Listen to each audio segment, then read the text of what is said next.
I was thinking that maybe I'd ask you guys what the best thing you got for Christmas was, and I thought really it might be more fun to find out what's the best thing you gave for Christmas, because there's joy in all elements of that. But then I thought what I actually wanted to do was to tell you and the audience the worst gift I gave for Christmas. We're gonna split the difference. So, we're gonna have a little story cold open today, so no need to rush anybody. Just settle on in by my fireside chat. Renee and I got back from Mexico on Christmas Eve, and a couple of Renee's final Christmas presents arrived while we were gone, either on my birthday, the day before, or on Christmas Eve. And on Christmas Eve, I considered just wrapping the package that arrived, but I decided to go ahead and open it, check it all, split up a couple things, because I got from the same company for Renee, I got her a hoodie that has a little embroidered version of Scout, our small fluffy white dog. It says Scout, established 2017, kind of like a collegiate style hoodie thing. And I got a blanket, which I can show you now. It's sort of like old, it's like the In Spags We Trust style t-shirts, yes, but a blanket.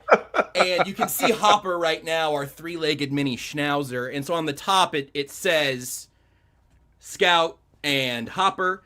And then there's this picture of wonderful Hop there. And it's soft. The picture of Hopper is great. The names are right there at the top. When I opened it on Christmas Eve, I thought I saw something, maybe potentially a little bit awry. Again, Scout, small, fluffy, white mutt of a dog. Do you guys know who this is? Because this isn't my dog. This is not small, fluffy, white Scout. This is a French bulldog, I believe, in a teddy bear costume. And I'm going to tell you something else. He's a boy. So we have a case of identity theft, perhaps. I, of course, emailed the company, and they said, we're sorry about the mistake. We'll send you a new blanket. Will you cover shipping? And I responded a little earlier today and said, no, I will not be paying $10 to cover the cost of you shipping the blanket again. It was not my fault. I checked it so many times before and after receiving the blanket. I uploaded a picture of Scout, and I uploaded a picture of Hopper. And this is a French bulldog in a teddy bear onesie with this little doggy wiener out. And I did not order that! Thanks for listening to KC Sports Network, proudly presented by Emprise Bank. If you're thinking about starting a business or know someone who is, check out Emprise Bank's SBA loans. It's always good to know your options, and they can be your partner in possible. The really upsetting thing is that Renee just made me sleep on that blanket out on the patio last night, and it rained. So I'm in a not very Christmassy mood anymore, although hopefully everyone else is. Welcome to Only Weird Games. For the first time, maybe in the history of the three of us doing a podcast, fellas, we have not talked about 2 Chiefs games that have happened since the last time we talked. And I dare say all the Chiefs needed to know is that there wasn't going to be an episode of Only Weird Games to play their most normal game of the season, maybe bested by the one after? Let's not say that. Hey, curses aren't real, people. We don't have that sort of power. Except we might. So I don't. Are you sure, Seth?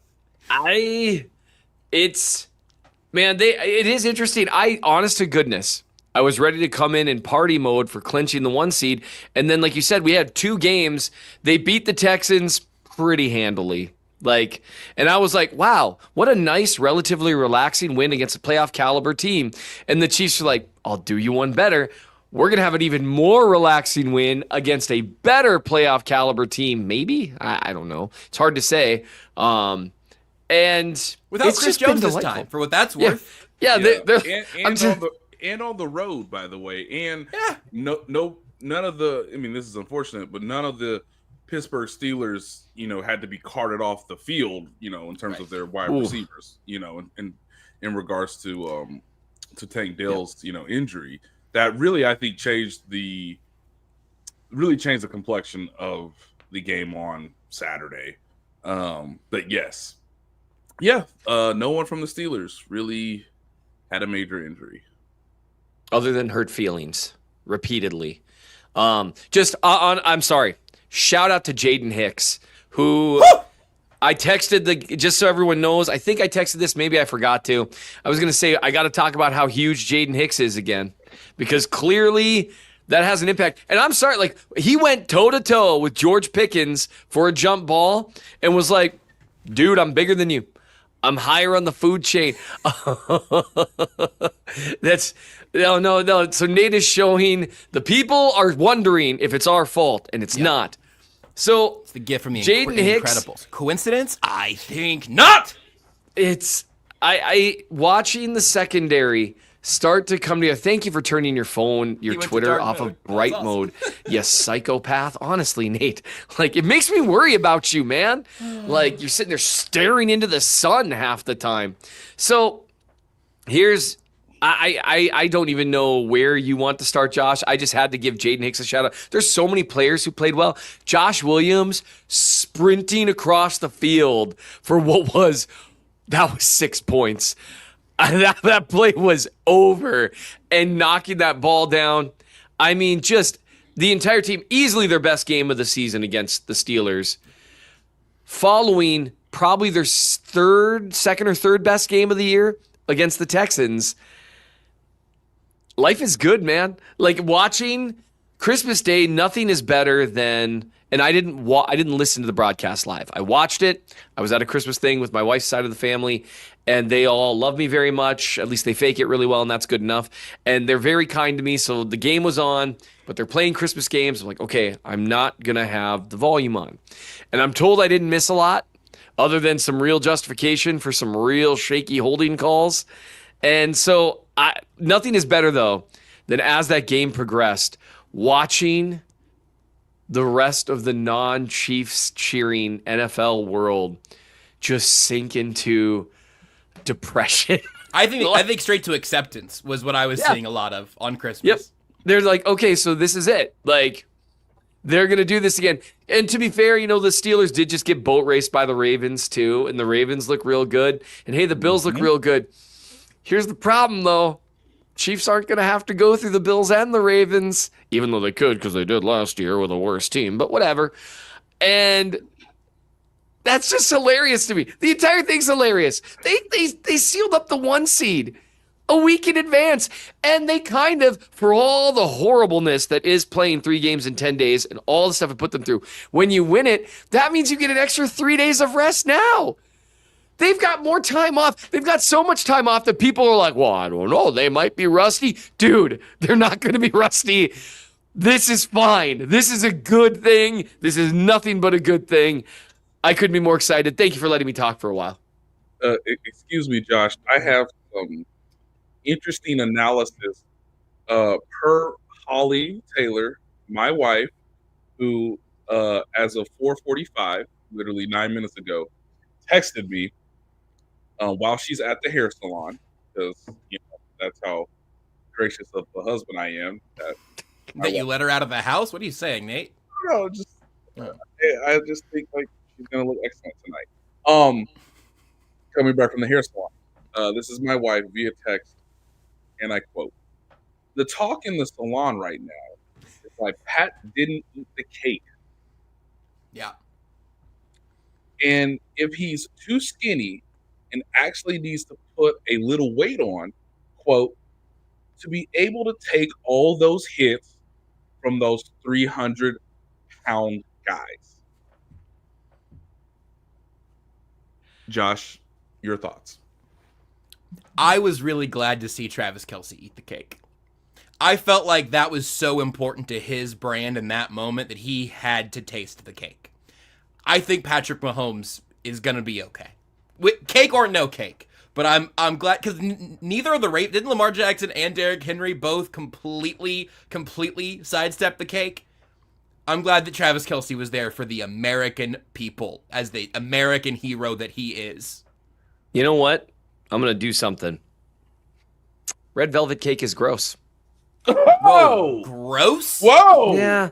Gross? Okay, gross is an overstatement. It's gross in the sense that nothing should be that red. Like, if I wanted to look like I just devoured, a deer alive, just tackling for no. I would do that. Well, Griffin the Third is a sociopath. Got it. Hold on, I agree with Nate, but not that's Seth. what I don't you're know how that saying. works, but That's what Just you're saying- saying, Seth. I'm just saying, Robert why- Griffin the Third, sociopath. You know for what putting this not cake- his mouth in the cake, his face in the I cake. didn't see that. So It's I don't like wanna- you know what would make this mostly chocolate tasting cake better? 8 pounds of red food dye. That's what I need. You know what? Just make a yellow cake with chocolate frosting, and it's gonna be. Whoa! Don't drop that yellow cake. Whoa! Seth, could I interest you in a Pez? It's got yellow cake.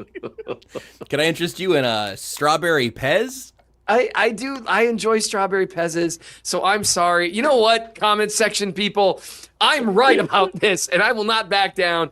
Part of it is Jazz's fault, if I'm being honest. You like how Did quickly she make you a bad red velvet cake, or No, what's I have going on never here? eaten anything Jazz has made me that was anything less than spectacular, Joshua. So, no, it's just she has really made me paranoid about food dye. And I'm sure it's fine, but it is a lot of food dye. We have a lot of Chiefs stuff to talk about. I apologize. This is on me. I'm in a great mood. That was such a fun Chiefs game to watch. I just eaten like a pound of mashed potatoes, which did not have a pound of food dye in them. And life is good, man.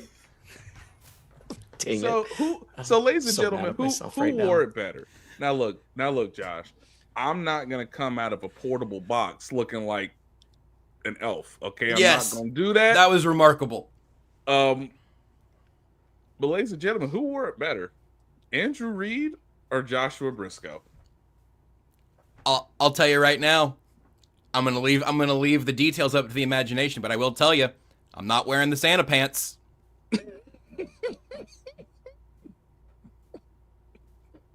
How much That's- I don't want to say it. So you're already unzipped, kind of like the Chiefs were. I actually on could Christmas. unzip here for you.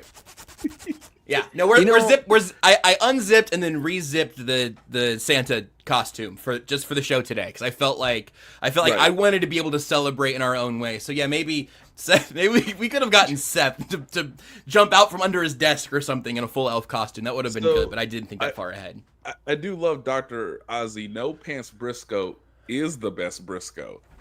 So Thank you. I mean- people have been thinking it for a long time. Thank you for being brave enough to finally put it out there. just saying. The Chiefs, by the way, I think Seth alluded to this a few minutes ago. The Chiefs did win 2 football games and then clinch the 1 seed in the AFC. They will go nearly a month. Not quite, take a week off, but they will take nearly a month before they play a meaningful football game from this point forward.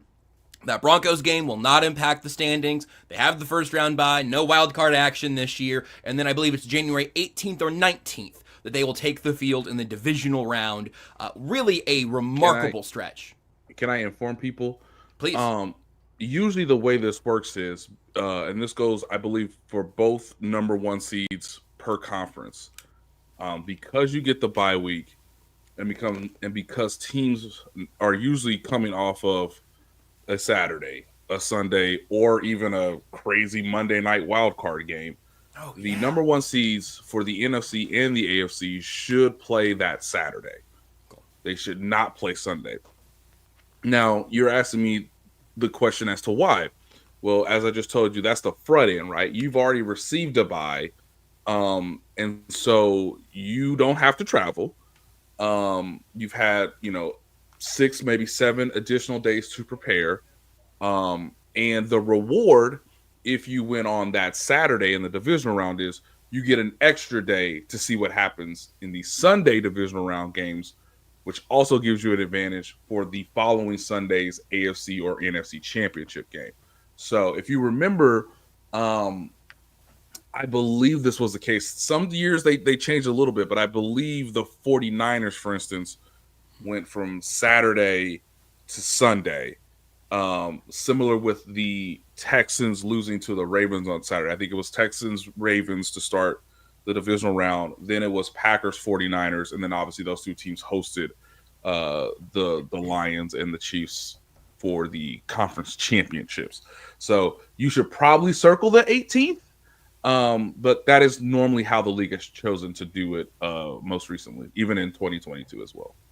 Also, as Seth mentioned earlier, we could do a little, I've seen plenty of questions about it. We can do a little rest thing at some point as we go, but we're going to have a lot of meaningless football and meaningful editions of Only Weird Games. So I'm going to say we ought to talk about that at some point into that break a little bit. But let's look back now because we've got these two games in the rear view. I think what we ought to do, let's talk about the Steelers win on Christmas yesterday. That feels already like this week has been a month. But let's talk about the beat down that it was, because we've been asking to see a game like that for quite a while, and then we'll do a lot of kind of positional things we'll key in on, and I think at that point we can kind of have both games inform what we're talking about. But we haven't done one of these. We have to talk about two games in one episode, so we'll see how it goes. But let's start with what we saw yesterday. Not only did we get some real Patrick Mahomes is back type of moments, not that he was gone, but it felt very, very Mahomesy. You saw the defense step up on a variety of levels without Chris Jones, which I did not expect, frankly. I was ready for the defense to have a rougher day at the office. Hollywood Brown is getting more work. He jumped up the hierarchy there a little bit. Travis Kelce finally caught a touchdown pass that he was able to dunk over and make Tony Gonzalez pay the fine for. We got a couple of celebration flags to deal with, taunting in the mix too. I'll say this as my one big overarching takeaway. You guys can take it wherever you want if we get into the topics, whatever. We're playing jazz today, baby. It's the day after Christmas. The thing for me that I tweeted about in a little bit of jest and now have thought about longer and truly believe, man, Jaden Hicks, throw down double thumbs over George Pickens. I don't care if it's 15. Worthy's thing earlier was both annoying and also earlier in the game, and then Butker misses the kick and all that, whatever. Travis Kelce, dunking over the crossbar, up big late in that game, absolutely. Which, by the way, I want to ask, how do the officials not know this? I don't know. I don't know. He how do the hasn't officials done do it. anything? I don't know. He hasn't done it all year, and it's amazing that the refs are able to pull off this grand conspiracy to benefit the Chiefs when they don't seem to ever watch them play or know anything about how to officiate football games. I mean, Travis has made this known that he was going to do that, and even Tony Gonzalez was like, "Man, that would be so cool if you do that in the event, whenever it is that you will surpass me in the record books." And then, of course, he does it. It's like the refs get scared. I don't know. What are we doing? Their flight or flight takes over, and they just have no choice. Trent McDuffie finally sits a few snaps because at the end of that game, we were in actual garbage time, and so Trent McDuffie missed his first snaps of this season. All of that, to me, all of that coming together. You know what? I'm not doing a momentum thing. The vibes are just good again, and it took a little bit. And the Texans game, was pointing in a nice direction. But then we got Santa Andy post game. Santa Andy? I'm not sure. That might be something entirely different. You get Santa Andy after the game. You get robes for Mahomes and Kelce eating or not eating cake. And you get a blowout win over a playoff team that sends you into a long break and then eventually the playoffs. I don't know if it matters to them as much as it matters to fans. I don't know if it matters more to the team than it does to the people watching. But that is the most striking thing about yesterday, and really these two games together for me, is that it feels like there's a little bit of relief and a little bit of rejuvenation in this team right now after what has just been a grueling season of, as someone so eloquently referred to a while back, the burden. So that to me is my 30,000-foot takeaway. Yes, it is what I essentially wrote yesterday on Christmas in The Athletic.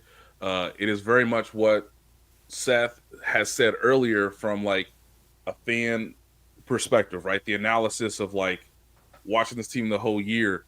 I thought it was very interesting because the way I thought about it, even before the celebration began, as each guy left the field and into the visitors' locker room, ladies and gentlemen, what we saw yesterday was a team that knew it was going through in essence, an 18-week marathon, right? A 17-game marathon that if everything kind of goes your way, maybe you can reduce it to 16 games.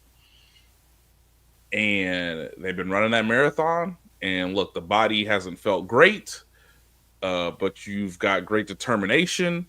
You've obviously you run, you take that cup of Gatorade and you don't even drink it. You just splash it on your face to wake you up. After you play the Carolina Panthers, you get more water, you drink. All right, maybe you start to feel things a little bit differently. We've all been in a number of recreational activities where all of a sudden there's a cramp, but you just keep working, you just keep pumping, and all of a sudden, muscles start to relax again. The adrenaline kicks in, right?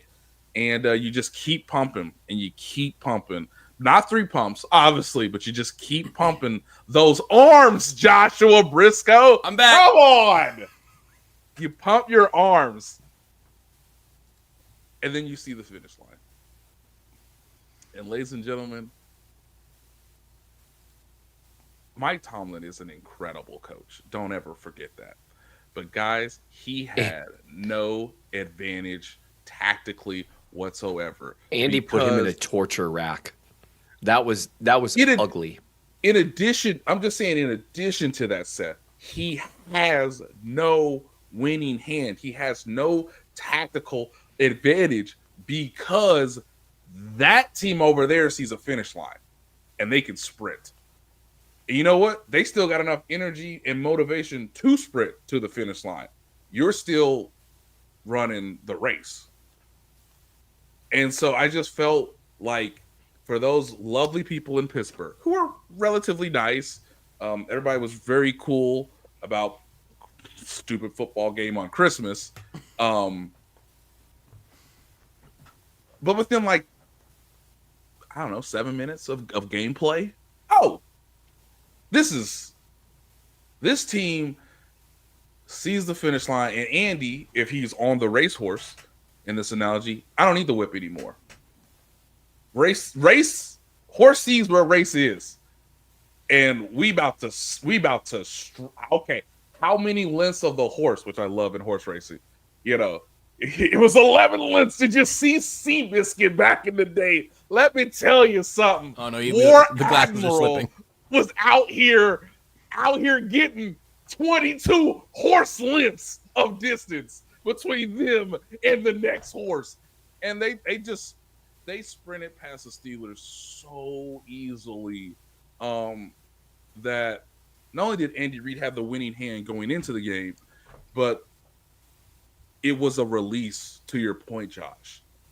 And his release is, okay, I got them to where they could sprint to the finish. Boy, did they pump them arms. They just kept pumping and pumping and pumping. You know what? Bring me the costume.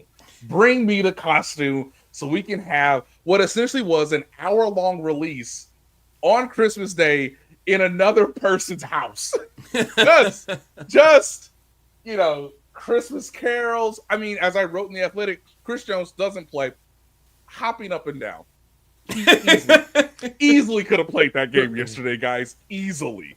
All right. Yeah. He's hopping up and down, high-fiving, dapping up dudes in the locker room because they all get to release this beautiful thing of, oh my God, how do we just go? I mean, Trent McDuffie was literally like, how did we just go 15-1 in a 16-game stretch? How did we do that? And this story that you're going to read tomorrow in The Athletic, Seth, are you ready? Are you ready to eat what I'm about to give you? You about to feast, I tell you, feast. It's more like yellow cake, so I'm excited.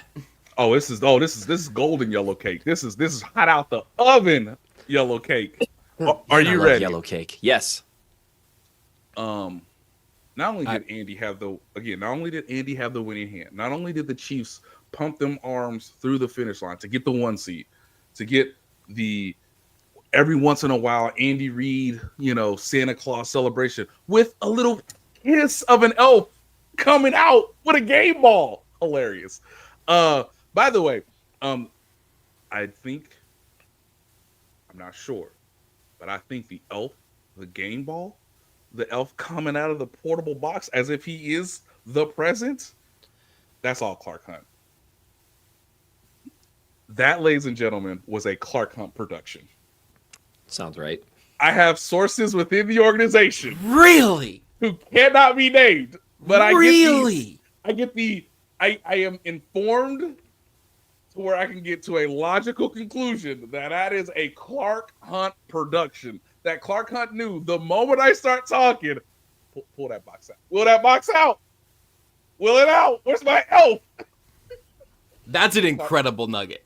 That's an incredible detail. That is a Clark Hunt production. So once all that happens, and we get to go in the locker room, I start to talk to guys. Seth, Andy Reid had the biggest Joker card, which is bleep the league, bleep Netflix, bleep everybody. You can now share that we don't ever want to do this again. But if you mother bleepers give us 3 games in 11 days this late in the season, this is what you're going to get. And so I have quotes from a variety of players explaining how they did this, the brilliance and the marvelous work of Andy Reid and the coaching staff, and then the intelligence wherewithal of the players to say, when you need motivation during the grind and the burden and even a Mahomes ankle injury, Seth, your team took the biggest disadvantage inherently structured into their schedule and turned it into an advantage. That's just there's a mentality factor to that there. Finding a challenge, finding a reason to get there. I'm trying to think of like a I know we've got a bunch of really specific topics to talk about. If I were to take something away from the Christmas beatdown and then fold that in from the week prior, the play calling stuff and some of the offensive execution stuff that we've bemoaned all year, it's been interesting seeing how much easier everything works when you just throw in another wide receiver that Patrick Mahomes trusts. And that's been. I expected Brown to have an outsized impact, but I think what's happening, I could be wrong here, I think what's happening is you've got another receiver that he trusts simultaneously to Worthy turning into another receiver he trusts, simultaneous to Hopkins continuing to get folded into concepts. So it's all coming together at once, and even if you didn't have Brown coming back, things were starting to look a little better, but it's some of the parts it's been impressive to watch. I think the thing for me would be by the end of the first quarter against both the Texans and the Steelers, it was so obvious how much better the Chiefs are. Like it was, and the Chiefs generally don't beat down teams, and I get that, and they've played down to a ton of opponents, but it was really clear in both of those games. They were the much better team. Like, I really wasn't sweating the Pittsburgh game after the end of the first quarter. I was just when you watch, and hey, the pass rush stepped up. Mm-hmm. I know we're going to talk about that a little bit later. And so it was just so clear that they were better. And one thing I've noticed that you talk about an injection of energy, an infusion of energy, they still have something left in the tank. Travis Kelce's clearly been protecting his body all season. That's very obvious. While still playing an absolute bleep ton of snaps and being very involved in the blocking game. Yes. So this isn't like Kelsey's dogging out there. He's not. He's blocking his tail off. He's probably had his best blocking year in like 4 years. What's he doing, Josh? What's he doing? I'm going to let Seth keep the ball. He's what? Picking his spots, baby. He's picking his spots. He's 35. You pick your battles. I get it. And so I'm actually fine with it. And with the current wide receiver trio they have, and Noah Gray, he can. And it's like, oh, it's third down. Okay, I'll go get open. Let's do a thing. Fair enough.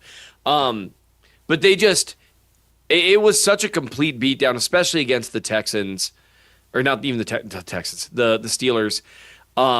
Andy Reid really had one of those games too where we haven't seen one of those in a hot minute from Andy, where he is so clearly a step ahead. They figured out early on the Steelers' rules were not working for RPOs, and he just started spamming it. Like, I mean, quick game them boys to death. And it was interesting. It's been a while since, because the Chiefs, they ran more RPOs here than they generally do. So I don't know what they saw in that first 15, but they saw something they really liked. He was just constantly a step ahead. That first Xavier Worthy touchdown, you could see the frustration there. And having Worthy come out of the backfield with that look is genuinely mean-spirited. He's so fast. It's so cool that they've got another guy there that is noticeably, he is college faster than other guys. Now, he's small, gets tackled pretty. He broke a tackle. I was like, holy crap, that's amazing. But I mean, it just, the way they figured out to make him a center piece of the offense without even throwing him the ball deep, that's incredible.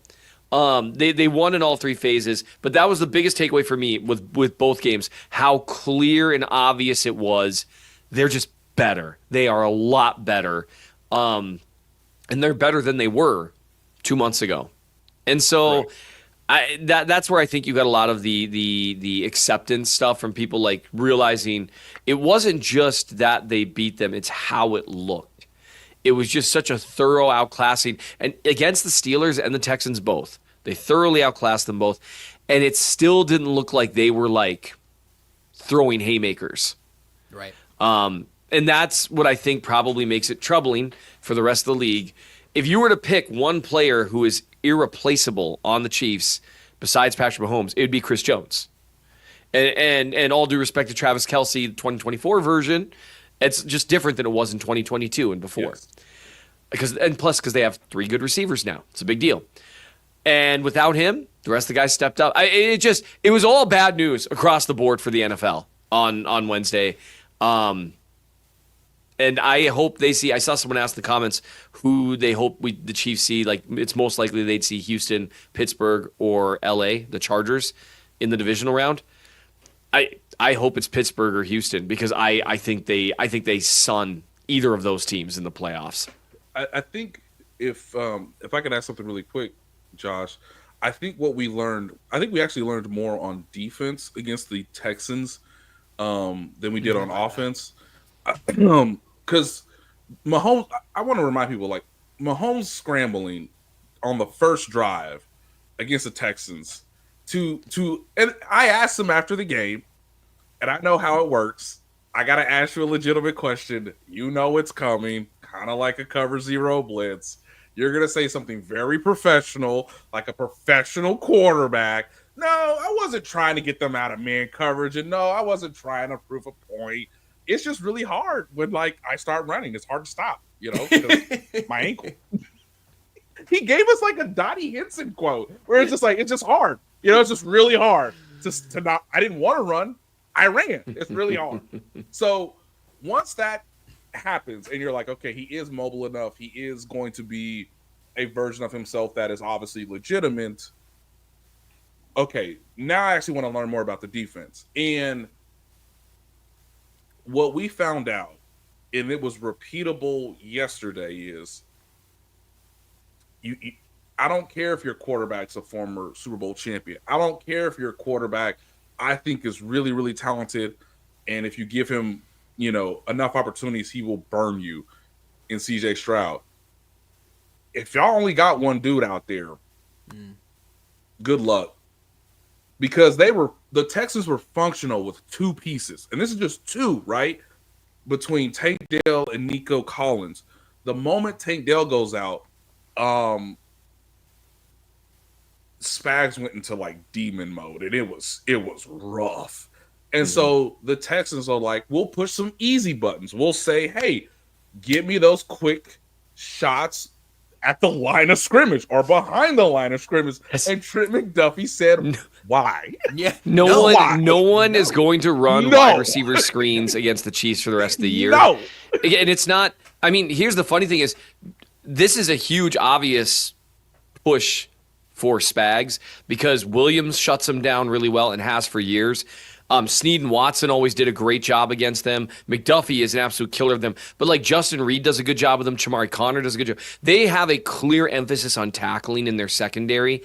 And those wide receiver screens, they two work. Safeties you didn't mention are Brian Cook and Jaden Hicks, by the way. Right. Both of whom Hook and Hicks arrive really heavy. I mean, they are just it's a secondary that looked better the last couple weeks than it's looked. I still think there's a better way than using Steven Nelson as depth that you don't play. But be that as it may, Chris Roland Wallace got a significant number of snaps. So I know we're going back into the details and everything, but you did learn some about the defense. They've learned certain guys can do more things. And one interesting thing about that infusion of energy, some of that is coming from the defensive side of the ball because you've got guys like Charles Omenihu coming back from injury. Hasn't been playing all year. Right. So he's home stretching it, but he's got plenty of energy left. Jaden Hicks is just getting into the rotation. Chris Roland Wallace is just getting back into the rotation. You've got some guys with some energy here that you can kind of keep pushing through, and you see that spark with Hollywood Brown. That guy's been dying to play football. Yes. And it's interesting that the Chiefs really do go out of their way. It always seems like the last few years they've had a couple guys, especially on defense, that they're starting to really loop in at the end of the year. I knew we were going to have a bunch of big picture stuff to talk about here. We're going to have plenty of time to unpack those specifics. So, Seth, your homework assignment for the next 30 seconds is to figure out which specific issue you want to talk about next. In the meantime, we're going to take a break. I'm going to see if I can find a big fluffy white beard or something, and we'll come back and see what Seth wants to talk about. Shop Chiefs tickets and more with no fees. Plus, save big with code KCSN at ticketsforless.com, the official ticket provider of KC Sports Network. I'll say that I didn't find anything fun. My Grinch mask is outside. I wasn't going to go get it. But Renee did, among a few very fun things, got me a trash can basketball goal. It's like it's a mini basketball goal, but it clips to my trash can. I have now moved my trash can further away from me. So too easy. I can't make it too easy. And I remember that's over there, and I need to have some trash that I can throw in that general direction. You're not going to find any trash in the Chief in the North newsletter, mnchiefsfan.substack.com. You can subscribe for 4 cents for an eon or something. I don't know. Details are available there. Seth, you've written about a couple of things. You wrote about the O-line after the Texans game, and then we saw them again, obviously, a few days after the fact. We've touched on the pass catchers, the protection, the defense, in all depths there. Where do you want to go first? I don't want to do this because it's going to come across like I'm being slightly a wet blanket. I want to talk about no sacks being allowed by the Chiefs for the second week in a row. That's what I wanted you to talk about. Let's talk about the O-line. So here's the long and short of it. Chiefs fans, Joe Toney deserves so much credit and so much praise for sliding over to left tackle mid-season, which he hasn't played in years and years and years, and not being a problem for the offense. That is incredible. It's impressive. He deserves, seriously, a ton of credit. Mike Caliendo deserves a ton of credit for coming in as a backup, replacing an all-pro level player, and being good enough to not drag the offense down. Everything I say after this comes with that caveat. The thing that's impressed me more is how the Chiefs have designed their offense to protect Joe Toney at left tackle. The ball was Mahomes and Patrick Mahomes. And Patrick Mahomes. Tandeming this, yes, for sure. They're tandeming this here. I will say this: Joe Toney is definitely playing better than Kingsley Suamataia did. He's definitely playing better than Wanya Morris did. Is he playing nearly as good at left tackle as he did at left guard? No, he's not. I charted every snap against the Texans, and I charted every snap from him and Mike Caliendo against the Texans. And here's the deal. Toney was fine against the Texans. And fine, we've been wondering all year, right? Like, what would fine look like at left tackle? And turns out, it really helps the offense. But here's the deal. Joe Toney against the Texans had 8 pass block losses in a game where they were sliding stuff away from him, where they were sending help his way, where they were rolling Mahomes to the right. That's not a particularly good day. It's fine, but not great. Or even certainly not Joe Toney great. No. Joe Toney great at left guard is like maybe 1 pass blocking loss on the day. No pressures, no hits, no sacks. He gave up 3 pressures and 3 hits from left tackle. He's fine. I would say maybe a little lower level in pass protection than Orlando Brown was. And people are going to get mad hearing me say that. That's not an insult. That is incredible that a left guard is doing that. That is unbelievable that a guard does that.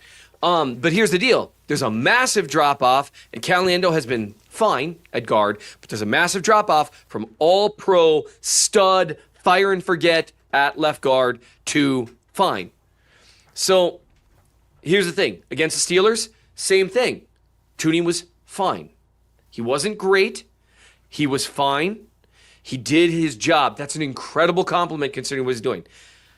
No sacks were allowed 2 games in a row because the Chiefs have done a much better job, and I think they can now. I think the trust they've developed in Worthy, some of the steps they've taken on offense, Brown being back, Hopkins being more in the fold, they can get the ball out in 2.5 seconds again. Mahomes is trusting what he's seen and throwing with his chest again. They are definitely doing a better job with that stuff, and that's helping Joe Toney out a lot. Here's the great news. That can help DJ Humphries out a lot too. Yes. And right. DJ Humphries tape last year as a pass protector. Hear me out on this, Chiefs fans, knowing that Toney should get all the credit in the world for what he's doing. DJ Humphries' pass pro last year in Arizona was better than what Toney's has been at left tackle so far. Now we'll see, right? It's a year later. Now he's hurt his hamstring, coming off an ACL. We'll see. Now we know they can get through the playoffs like this.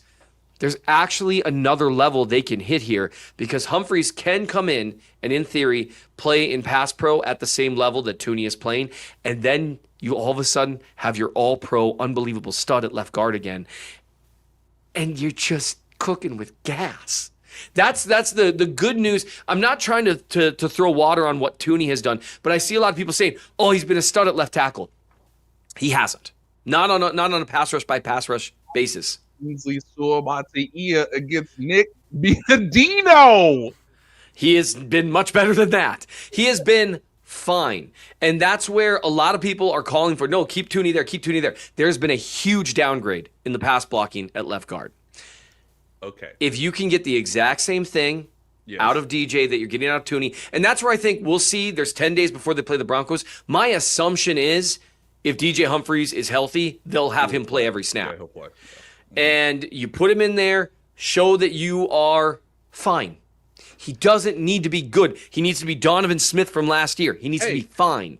And if he's fine, then you can have an incredible upgrade at the left guard spot. And that's why the conversation about Toney, because our expectations for him were a certain point, we really want to be able to say, this is how it's happening. They can protect Humphries the same way they're protecting Toney, and then they won't need to protect the left guard the way they're currently protecting the left guard because it'll be Joe bleeping Toney.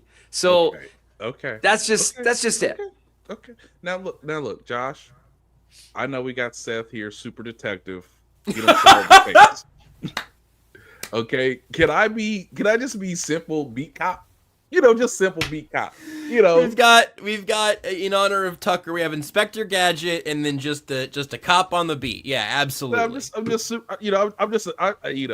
just clock in, clock out.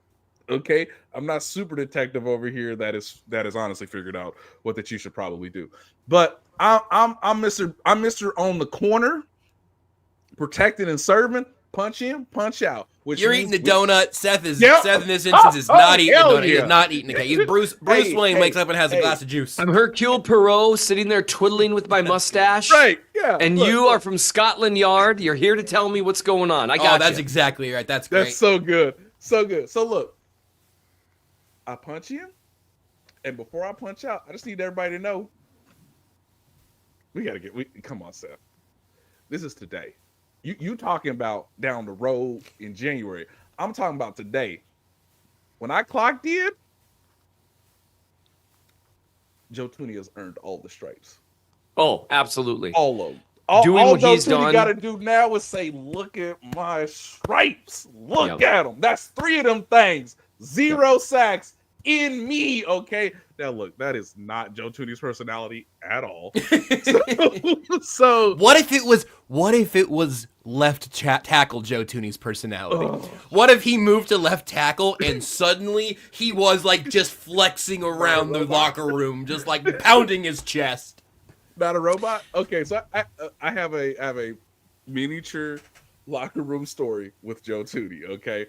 Which is why I'm so glad that Seth went to no sacks allowed again. Because yes, this is a culmination of all the things that Seth said earlier. But the hero for right now is Joe Toney. Okay, he has done something that, as Tom S asked in the chat just a little bit ago, Joe Toney may end up in Canton. Tom, he already there, dog. He's there. I don't need to see. I left Pittsburgh. What's the stadium called? It's Heinz Field. Whatever. Yeah, I left Heinz Field. You can call it Heinz. I left Heinz Field saying to myself, I don't need to see another down. I don't need to see another down. Guys, he's a 4-time Super Bowl champion. He is a 2-time Pro Bowler. He should be a 2-time All-Pro at the end of this season. Per Pro Football Reference. Let me just take you through a little journey called Joe Toney's game logs. Are we ready? 16 starts, 16 starts, 16 starts, 16 starts, 16 starts, 17 starts, 15 starts, 17 starts, 16 starts. Who doesn't even sit when they rest the starters? Right. He's a Hall of Famer. He is a 4-time champion. He did this with Tom Brady at the very end, and he is now in the midst of the Patrick Mahomes era, and he could well be a seminal figure for how little he talks. A seminal figure in a potential three-peat champion, the first to ever be done in the NFL. And so I talked to him, of course, after the game in Cleveland, because it was his first time starting and finishing a game in a Chiefs uniform as a left tackle. He took on Myles Garrett, and he lived to tell the tale. Okay? So Saturday, Joe Toney, an incredible robot who has been able to, I mean, his technique does not look as pristine at left tackle, right, Seth? That would be correct. His feet are hilarious though. Hilarious. Okay, his feet look like a bad video game animation, like that, because we can't do all the details of how it actually just make it look like a robot. I mean, it's incredible. Watching it's his feet, so true. We went from watching the most technically sound guard I've ever watched up close, game after game after game, to them putting him at left tackle against Myles freaking Garrett, and was like, I won't die. I won't die. I don't care what happens. I'm not dying today, okay? Right. And the ability to die a slow death is important. In pass protection, these things all matter. And he deserves all the credit in the world for what he's done. And so when I say, I just really want Chiefs fans to hear me. They've got 3 weeks. They're going to have padded practices. They're going to be able to know, hopefully, if Humphries isn't healthy enough to play against Denver, I would hesitate there. If he plays against Denver and he looks approximately how he did last year, then you go for it. Because they have the ability to have, by far, their best offensive line of the Mahomes era for the playoffs. And with Toney and Caliendo, they might get there. But the things they've done to protect Toney, you can do that with Humphries there and a cyborg at left guard. He can go back to his natural habitat. And I see a lot of commenters. I gotta address this. People are saying, "Oh, DJ Humphries looks slow. He was out of NFL shape."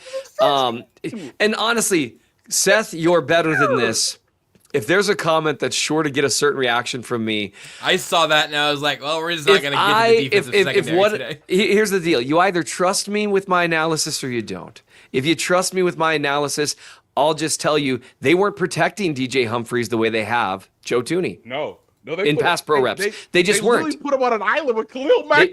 They put him on an island to see what happened. 5-step drop. You ready? What? Yep. And it didn't go well. He clearly didn't know the cadence. You could see he was getting used to NFL speed. We'll see. If he can't show in practice and against the Broncos that he's back to NFL game speed, then you keep doing what you're doing. Otherwise, there's a reason they brought him in. Yes. And that's where the reality is Humphries played fine against the Chargers overall. He had a couple of really bad snaps, and that's what people are going to remember. Toney had a couple snaps worse than that against the Texans, but people don't remember it because the ball was out.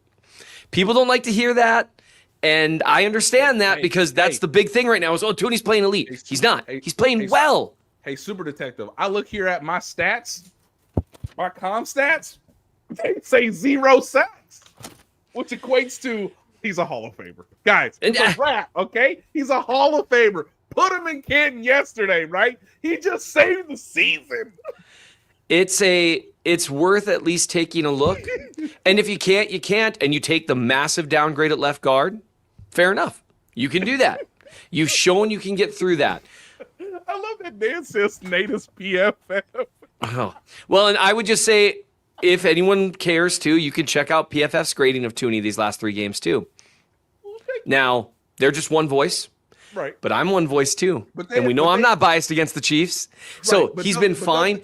It's just about whether or not you think, and this is what happens. Yes. See, what's happening to DJ Humphries right now, this is a good example of what expectations does to us. Yeah. Correct. He was the savior. He was going to be elite. He was going, holy crap, he had a couple of really ugly snaps against the Chargers. Now he stinks. Now he's awful. There's no way he'll be as good as Toney. It had people gone in with some reasonable expectations. He's going to look real bad, a few snaps at least. They really shouldn't leave him on an island. Holy crap, they're leaving him on an island. That's not an ideal way. So I apologize, Josh. You asked me for a quick thing. No, the offensive line has played pretty well overall. By the way, Jawan Taylor did a pretty good job against Watt, and if it weren't for a couple of really soft holding calls, no one would even notice it. So I would just say this. They can keep doing what they're doing. I would say if you can get average play out of Humphries, if you think you can, then you go with that. If you don't, you don't. Okay. As Lance says, what we've learned today on Only Weird Games, Seth hates Red Velvet Cake, Joe Toney, and the troops. Dang it. So let me finish. Hey. He doesn't hate Joe Toney. Right. I love Joe Toney. And so I'm sorry. I know we need to talk about the pass catchers, the defensive line. There's a ton of other we got time. We got 3 weeks to show without any more Chiefs football that matters. We'll get there. So to finish, it's got story left, right? We got story. Yeah, to finish the story. So I talked to him in Cleveland. It's very tongue-in-cheek. It's very fun. He's like, look, man, I don't know what the hell. He didn't say this publicly, but he gave me a look of like, bro, I have no idea what the hell I just did against Myles Garrett. And you're like, okay, fine. So they beat the Texans, and, Joe Toney is a robot, which means he doesn't talk a lot. To reporters, I mean, he talks plenty to like his family members, his wife, all that. But like he is not inclined. Great clarification. I honestly just realized I've kind of been projecting the inverse on him. I have kind of just assumed that he just doesn't really talk. No, he talks totally unfair. Yeah, he talks a ton. The reason I call him a robot is he is so technically sound, yet chooses not to ever talk on the record. And this is where we get to yesterday in Pittsburgh. Now I've been doing this long enough. And remember when they did the Arctic Circle and I went and talked to all 11 guys on the field that day, it was Joe Toney who had the best joke, which was, "Hi, I'm Joe Toney." So funny. It like so good. Thanks, Joe. And by the way, you ready for these cliches? Because they're coming. They're coming so high. Orlando Brown's giving details. Andrew Wiley's giving details. Usually offensive linemen are taught one of two things. Either you never talk, which I think Joe Toney is of that old school era. And now there's more offensive linemen with full of personalities, willing to talk, willing to take you inside like all the intricacies of football, right? But again, Joe Toney was coached by Bill Belichick and was told, we don't talk, okay? So you ready for these cliches, Nate?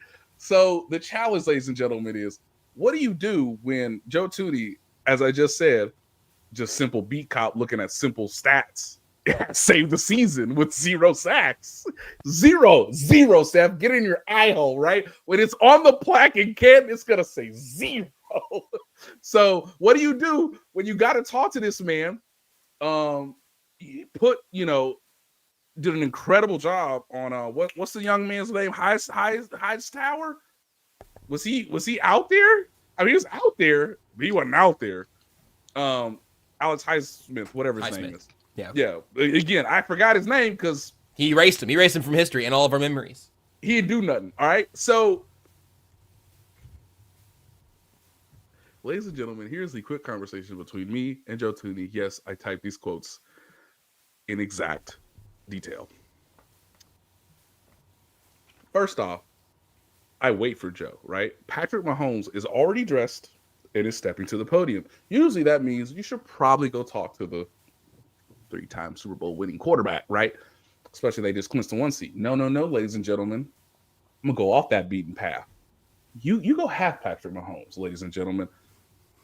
Brad G, where is Joe Toney? Well, he's in the shower. Bring him out.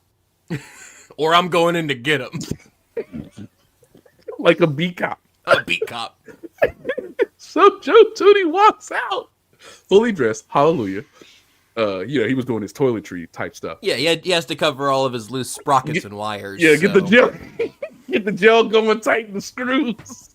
Get these cliches ready, right? So Joe Toney walks into the locker room, and I go, I just kind of like point at him like, "You ready?" And I kid you not, ladies and gentlemen, this man said, Oh gosh. He did the me? If you're listening, Nate is pointing at his chest confusedly. You wanna Or talk to me? for Joe Toney, he was pointing at his arc reactor right there in the middle of his chest. Going, me? Are you "Does sure? that compute? Reporter wants to talk to me again." Load reporter protocol. In a 2-week period? What? Okay, so now, ladies and gentlemen, I know the first question is a throwaway, right? It's just a nice, easy fastball. He's not going to crush it, guys. He's going to spit on it because he's a robot, okay? I say something to the effect of, hey, this is 3 games down with you. Obviously, Mike Caliendo. Mahomes has only been sacked once. Is this a sign of continuity and you guys starting to mesh as like this new 5 for the offensive line? Ladies and gentlemen, here is Joe Toney's full quote. Yeah, just offense, defense, and special teams. It's always a group effort. It's great to come out here on Christmas with all the guys and get a win. So you could have asked him literally anything, and Yes! that would have been the response. Yes, Joe. What did you want for Christmas this year? Did you get it? The offense, defense, special teams. Joe, what do you think the problem is in America right now? If you had to solve it, I think we got to come together like offense, defense, and special teams. I asked him about the continuity with the new offensive line starting to mesh. Is this a sign based on is this true based on what you guys have done for 3 games? Quote, yeah, just offense, defense, and special teams. It's always a group effort. It's great to come out here on Christmas with all the guys and get a win. So just happy about that. End quote. Just happy about that. This is how you know I'm a professional. I did not laugh in the robot. Did you say, Joe, that didn't really answer my question? Like, I didn't ask you about offense. I didn't ask you about the phases of the team. Like, what are you talking about? Like, what are you? So I got to throw a change up, right? All right. Swayze Bozeman played more defense and special teams than you today. I would ask him if I needed those phases covered. So again, I know it's gonna be cliche, right?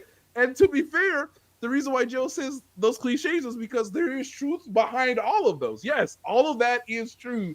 Not Joe, to the question you asked. To my gentleman to my left.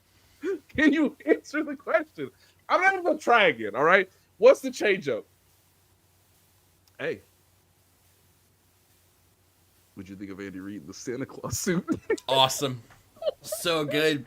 He's like, well, the equipment staff, his whole team effort. Rip the cord. It just says Andy Reid Santa Claus. Go. To which he said, "Oh, it was electric," and I was just like, He's an what? electric? Well, that's because he is. So Yes, I was like, that's the word you're gonna use. Oh, electric, incredible. We got a nice quote from this man. He said, "That was awesome. I didn't see it coming. That was awesome." I put that quote in the Athletic Kids because that's the job as a beat cop. Okay? now, Seth, how many expected points added does Andy Reid in a Santa costume get you? Yeah, dork. I'm It's got to be at least 0.38, depending on whether or not, he's wearing pants, which we found out this episode is quite important. Yeah, hugely important. Yeah. But no, the Joe Toney conversation is an interesting one. They've got 3 weeks to figure out what they want to do, and they now know they're not desperate. When they switched him there, they were desperate. And as much of that had to do with, I think they knew that Toney would be fine at left tackle. I think the bigger concern was Caliendo. So they know they'll be fine if they have to. So that is a great thing. But just the crazy thing to me has been watching their newfound reliance on their wide receivers. Did you see all the passes that were going to wide receivers? And that they're able to now actually get like some kind of complementary, cohesive offensive game plan because you've got 3 guys out there playing wide receiver and Justin Watson that Patrick Mahomes trusts. Justin Watson made me look like a real idiot on one drive. I was just like, down the field to Justin Watson, who has all the separation in the world. And then touchdown, Justin Watson on a crosser? I was like, what? No, it wasn't a cross, I don't think. I think the safety picked him up and just had inside leverage. He was wide receiver 4 yesterday in snap counts. We're all good with that. He was running, guys. He was in the corner, Seth. He's so open. It's a corner route. I might have told you that Hollywood Brown would never out-snap Justin Watson. Certainly in the regular season as those things are going, and he did yesterday. It's a small Christmas miracle, and especially if Seth texts the group right after this, or I'll write it down right now. We should talk about that a lot more on Tuesday, but here after 2 games, a big holiday, Nate having to go from a stadium he can't remember the name of on Christmas Day to get back home, while he's a beat cop trying to catch Joe Toney as he leaves the shower. Seth's over here looking at the film and making people angry. Maybe truly this show, you know what? I think we're reaching our peak form entering the playoffs. We will not take off the next 3 weeks. The games will be meaningless, but our shows hopefully won't be. So we'll come back again on Tuesday, talk about the defense, what happened without Chris Jones out there, which again, stunning on a variety of levels. Yes. And really interesting rotations in the secondary. Really an outrageous one little nugget for you. Tershawn Morton. How much do you think he weighs, Nate? You see that man in person pretty frequently. What do you think Tershawn Morton's pushing out there? Stacked. That's a stacked human being. 310. How about 71 snaps for 310? How about 95%? Why was he out there at the end of the game? He played more than Trent McDuffie. I saw him drop into coverage at least once. I also Mike Pennell do that, and maybe a little less graceful. But he was dealing with a hamstring injury. It's just a lot of questions there. But some truly fascinating things on both sides of the ball that we will continue to unpack. We'll do it Tuesday, and then Thursday we'll tell you about what Carson Wentz is going to look like. Maybe Nate can tell you if anybody of interest is going to play. We'll talk about DJ Humphries again, I'm sure. And so with that being said, Seth, I don't know if you've got anything you want to send off in the meantime. We're over an hour, and then Nate can get us out of here. I know we're going to come back to it next week and probably multiple times here over the next several weeks.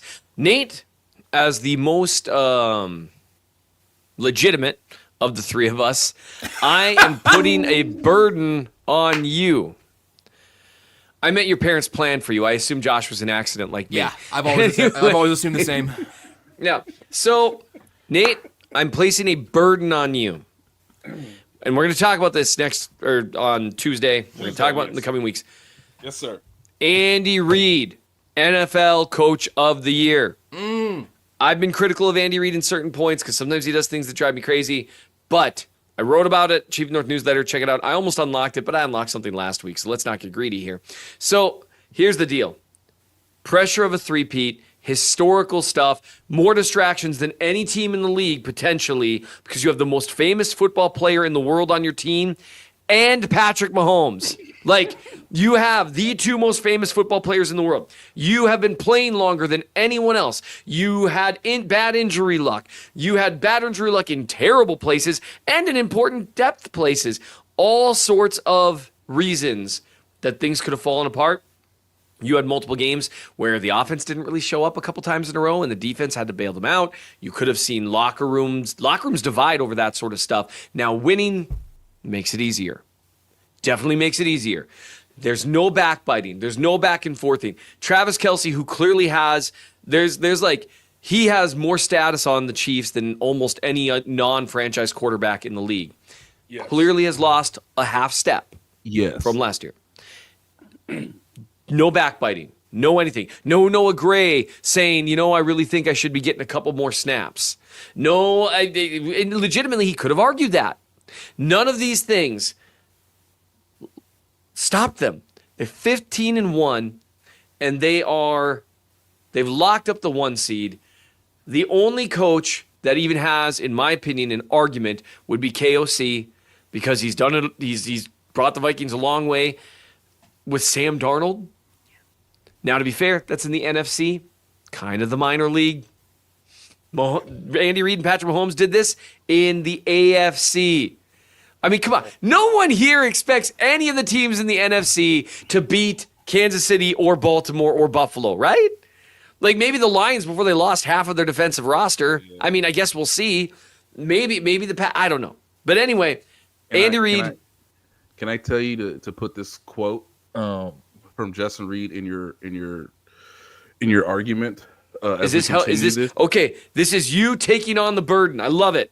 Yeah. So, Seth, if you want to enter this quote into your piece, by all means. It's a simple quote from Justin Reid yesterday, who thought for a second and was like, "Yeah, we're the 1 seed, and we've lost once in 365 days." That's a quote. We've lost once in 365 days. Longer. Yeah, well, really. Kevin Stefanski started the season with Deshaun Watson. I think it's time for him to win it again. Ugh. 2-time Coach of the Year winner. Maybe it should go to Coach of the Year winner 2018, Matt Nagy. Who knows who it might go to? KOC has an argument, but he's got Justin Jefferson too. And you watch that team play, you're like, my God, they need Justin Jefferson. Yeah, and so and obviously Andy Reid has Patrick Mahomes, so that's the reason that he probably won't get consideration for it. KOC will probably get it because they're overachieving. But what the Chiefs have been asked to do and what Reid has managed to keep them focused through, they're literally trying to do something that no one else has done, and they have managed to give themselves the best possible shot at doing it while going through a bunch of injury luck that was terrible and keeping the team going, keeping anything from becoming a distraction. That, to me, is just as impressive as the way he's changed the offense like 4 times this year to account for changes. Does anyone remember when they were letting Kareem Hunt carry the ball 30 times a game? Because I sure do. I do. They said, "Oh, he rolled his ankle. You ready to strap it up, young man?" Yeah. It's overtime, coach. Yeah, we're gonna run it every time. So that's my little bit. And Nate, you're the most legitimate of the three of us. Nobody's saying this. Like, remember when? Get Nick Wright to talk about it. Nick talks about a lot of cool Chiefs things. I love Nick Wright. He's more worried about like my own industry than like the actual legitimacy of that award, which I understand. But the other thing too I was gonna say is, Josh, remember when Sarah Rutledge was like, "Hey dog, you need a minute?" And DeAndre Hopkins was like, "I really do. Hold up. I just got here and he designed 2 times for me. 2 things in prime time. Yeah, Laura Rutledge, I need a minute, dog. I need a minute. This ain't Nashville." Yeah, so I mean, like, there's a lot of arguments. There's a lot of moments where you could be like, "Oh yeah, Coach of the Year stuff right there." Where he literally just fell from the sky and was like, "I cannot believe this is real right now." It's like, yeah, it's real. It's happening. So yeah, there's a lot of arguments. Can't disagree with you, sir. Cool. Somebody know whose dog this is? I really do like Joe Toney.